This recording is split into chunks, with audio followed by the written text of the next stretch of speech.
biyaya ni Secretary Maroas naman po ang sasalang. At ang makakarap niya po ay ang alkalde ng lungsod ng Davao, Mayor Rodrigo Duterte. Okay. Secretary Rohan, ilubulong ko na po yung kanon para sa inyo. Biglang lumuwag yung butas kung kayo na. O ito po. Paunti na ng paunti ang nahuhuli ng mga mangingisda natin. Maswerte na po kung kumita ang mga mangingisda ng 200 piso kada araw. Ano ang magiging programa ng inyong administrasyon para maiangat at pabuhayan ng mga mangingisda at mapangalagaan ang ating karagatan? Meron po kayong 90 seconds para sugot. Para sa ating mangingisda, ang pinakamahalaga ay ang murang pautang. Nauubos ang kanilang kapital, ang kanilang kinikita sa kakabayad ng interes at amortisasyon sa kanilang inuutang. Hindi pa nga sila nagpapalaot, iniutang na nila ang kanilang kukulihin.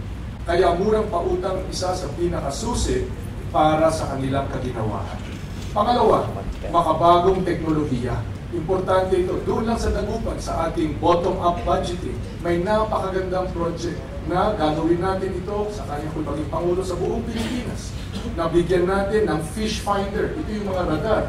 Para sa ating mga mangingisda, nakikita nila kagad kung saan yung mga isda, hindi na-aksaya ang kanilang panahon at pera sa kakabili ng gasolina, direkta sila kung saan yung mga isda, nahuhuli nila ito, balik, sariwa pa, na ibebenta nila sa magandang presyo. Pangatlo, post-catch facilities. Ito yung mga chiller, ito yung mga packaging na mahalaga para mas mataas ang kikitain nila kumpara sa kinikita nila ngayon.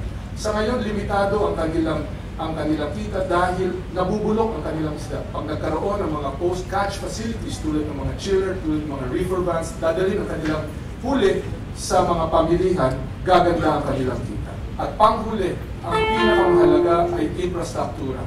Infrastruktura para mas madali nila maparating ang kanilang huli sa mga pamilya. Salamat po, Sir Secretary. I cannot rebut. Agree pa kayo, Secretary? Yeah, I cannot rebut what he has said. It's all true. Gusto ko nga kopyahin kung papayag siya eh. Payag pa kayo? Secretary naman? Okay, sige. Tuloy nyo ngayon. Well, I said, this is true in every program of government. Ang problema lang po kasi dito, marami tayong problema in the past. There are a lot of problems to our government, fisheries, farmers and all.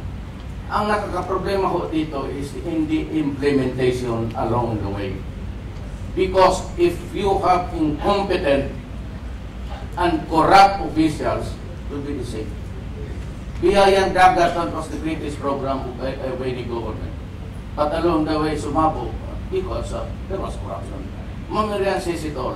Wala akong mag-debate sa lahat nila. Problema, incompetence sa mga tao and corruption, eh, hindi yan ako corrected. Okay. Salamat po, Mayor. Secretary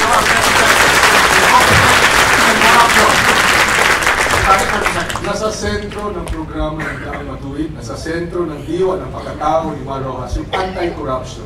Sa mahigit 20 taon ng panunungkulan, minsan hindi na bahira ng ating pangalan ng kahit anong anomalya.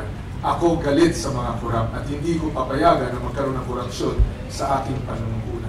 Ang importante dito ay itong mga nasabi ko ay nasimula ng magawa, nasimula ng matamasa ng ating mga mangingisda at itutuloy ko yan, papalawakin ko yan para mas marami pa ang giginhawa sa ating mga programa. Salamat po.